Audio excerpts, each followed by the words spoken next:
ایک عقاب کی عمر تقریباً 7 سال ہوتی ہے اور اس عمر تک پہنچنے کے لیے اسے نہایت تکلیفوں، مشکلات اور کٹھن راستوں سے گزرنا پڑتا ہے۔ جب اس کی عمر 40 سال ہوتی ہے تو سب سے پہلے اس کے پنجے جس کی مدد سے وہ شکار کو دبوچتا ہے کند ہو جاتے ہیں۔ اس کے بعد اس کی مضبوط چونچ ٹیڑھی ہو جاتی ہے اور عمر کے گزرنے کے ساتھ ساتھ اس کے پر جس سے وہ آسمان کی بلندیوں کو چھوتا ہے وہ اتنے بھاری ہو جاتے ہیں کہ اس کے سینے کے ساتھ چپک جاتے ہیں۔ ان سب مشکلات کے ہوتے ہوئے شاہین کے پاس صرف 2 راستے ہوتے ہیں۔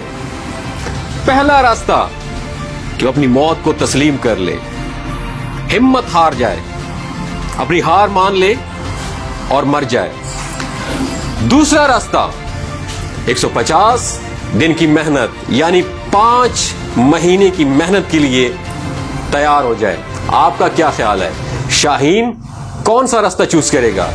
جی بالکل، شاہین ہار نہیں مانتا، وہ اپنے آپ کو 5 مہینے 150 دن کی محنت کے لیے تیار کرتا ہے۔ وہ پہاڑوں میں چلا جاتا ہے اور پہاڑوں میں جا کے سب سے پہلے اپنی چونچ کو پتھروں پہ مارتا ہے اور اپنی چونچ کو پتھروں پہ مار مار کے اسے توڑ دیتا ہے۔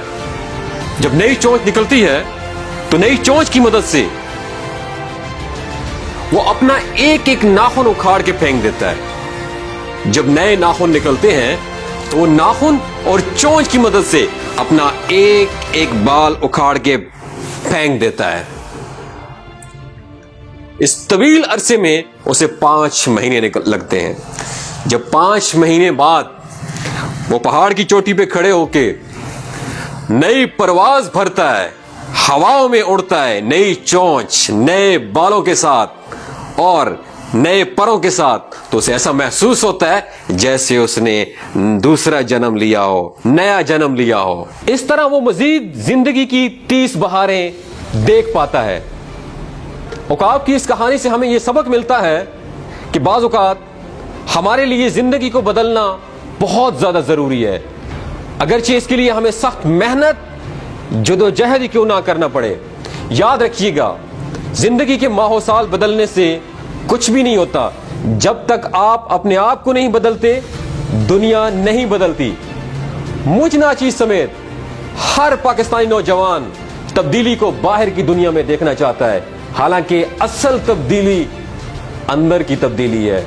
سب سے پہلے تبدیلی اندر آتی ہے، پھر باہر کی دنیا میں تبدیلی نظر آئے گی۔ مثبت تبدیلی کے لیے اپنے آپ کو بدلنا ہوگا۔ اب سوال یہ پیدا ہوتا ہے، خود کو کیسے بدلا جائے؟ خود کو بدلنے کے فلسفے کا مطلب ہی یہی ہے، اپنی کمیوں، اپنی کوتاہیوں، اپنی کمزوریوں کو آئیڈینٹیفائی کیا جائے، تلاش کیا جائے، پھر ان کو بہتر سے بہتر بنانے کی کوشش کی جائے۔ خود کو بہتر بنانے کے فلسفے کا مطلب ہی یہی ہے، سیلف گرومنگ، اپنی گرومنگ کی جائے،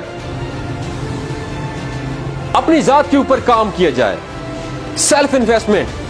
اللہ پاک نے جو آپ کو صلاحیتوں سے نوازا ہے، جس ٹیلنٹ سے نوازا ہے، اس کو پالش ضرور کرنا چاہیے۔